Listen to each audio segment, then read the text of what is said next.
to catch up with everyone. I see so many new faces here today.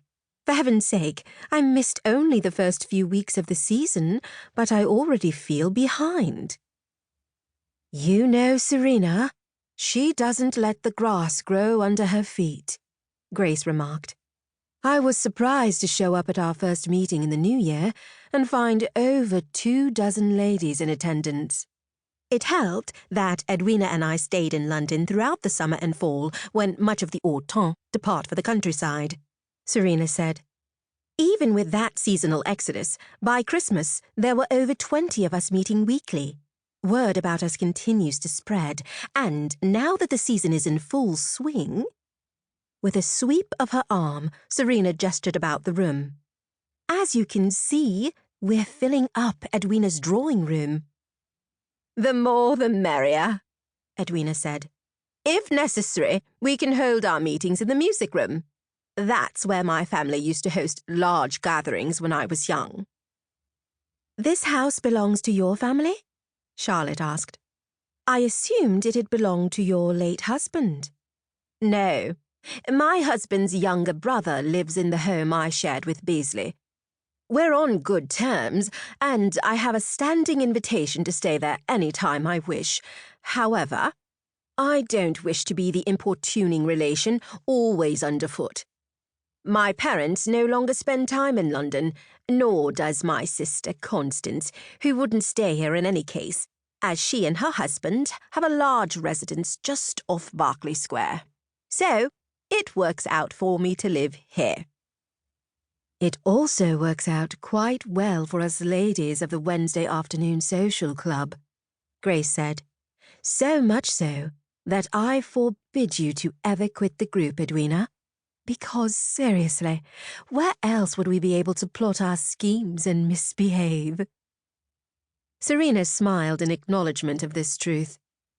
A widow, like Edwina, was the obvious choice to host their meetings because, despite the innocuous-sounding name they'd chosen to give themselves, much of society, and this would include all but the most enlightened of husbands, would frown upon a group like theirs. The Wednesday afternoon social club embraced the notion that females needn't be relegated to only the lesser roles in life, but were fully capable of being contributing members of society, even in a world structured to grant far more rights to men.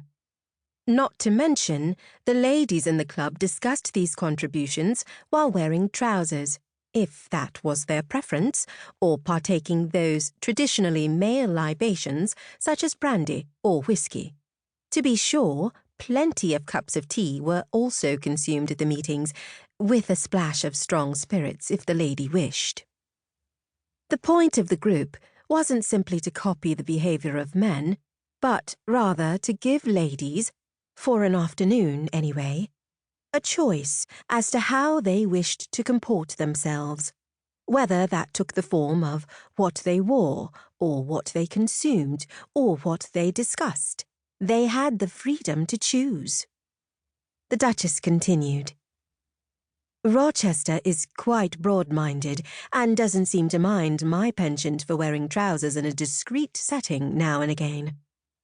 She gestured to the pair of trousers she currently wore, which showed off her tall, slender figure to great advantage.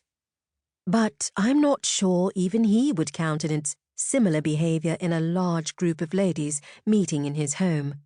Nor do I think he'd approve of ladies drinking strong spirits, should that be their inclination. There are those of us so inclined, but still prohibited from it, Aunt Grace, Phoebe Talbot remarked. She sat in a chintz-covered armchair with her legs draped over one of the chair's arms, managing to look demure and shockingly unladylike at the same time.